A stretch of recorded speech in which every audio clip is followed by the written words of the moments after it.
What's up, YouTube? This is Too Raw for Sports. Alright, so retired NBA legend Dennis Rodman gave an interview with a well-known YouTube culture vulture. And in this interview, he revealed something that I think is going to cause some issues with some people. Alright? I'm just the messenger. I'm not the person who said this. This is Dennis Rodman. Alright? He was asked, because he played with both Kobe Bryant and Michael Jordan, what was the biggest difference or differences that he noticed between the two.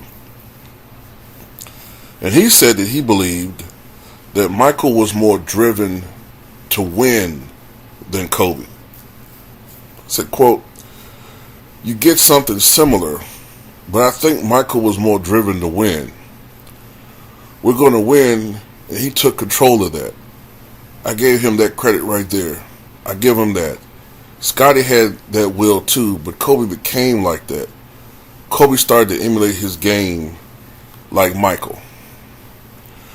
Robin then explained the difference in playing styles of Jordan and Bryant with a great analogy.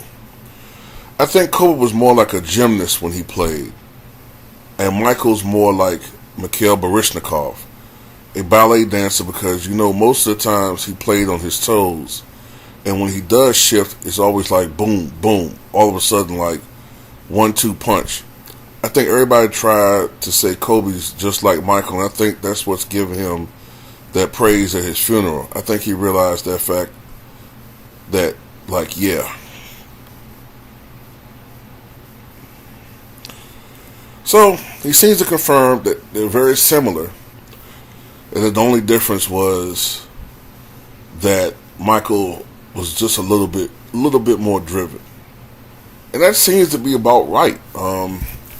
That's not saying Kobe was not a top 2-3 most competitive player of all time, which he was, but Jordan was just a maniac when it came to that. He was just it's nobody really was like him. To me, I think the most competitive players in the history of NBA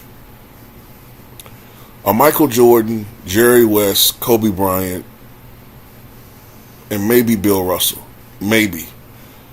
Maybe, but I haven't heard enough anecdotes about Bill, but he seems to be up there. Jerry West was miserable, by the way. He felt like his career was a failure.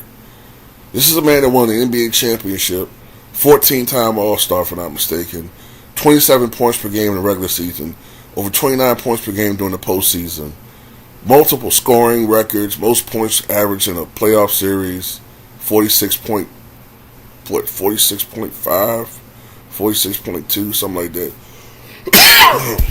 Unstoppable. One-on-one player. Was considered like the best perimeter player in the NBA for many years. But he looks at his career as a failure. Why? Because he went 1-8 in the finals.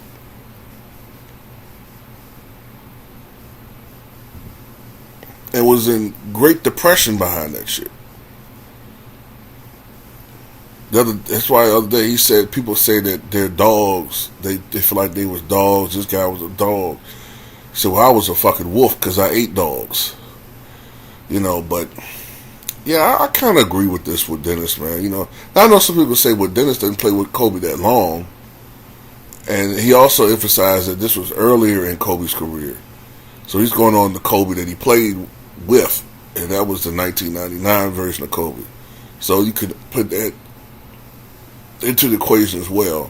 But they were essentially the same players. And at that time, Kobe might have been more driven to just simply assert himself as a player. And he may not have been totally solitarily as focused on winning as Mike was at that time. But I'm pretty sure that it was pretty equal by 2005, 2006, after Kobe has tasted victory, has already shown what he can do one-on-one, and it's all about winning. I think it was pretty close. But as far as competitive drive, overall, I give Jordan the edge. But tell me what you guys think.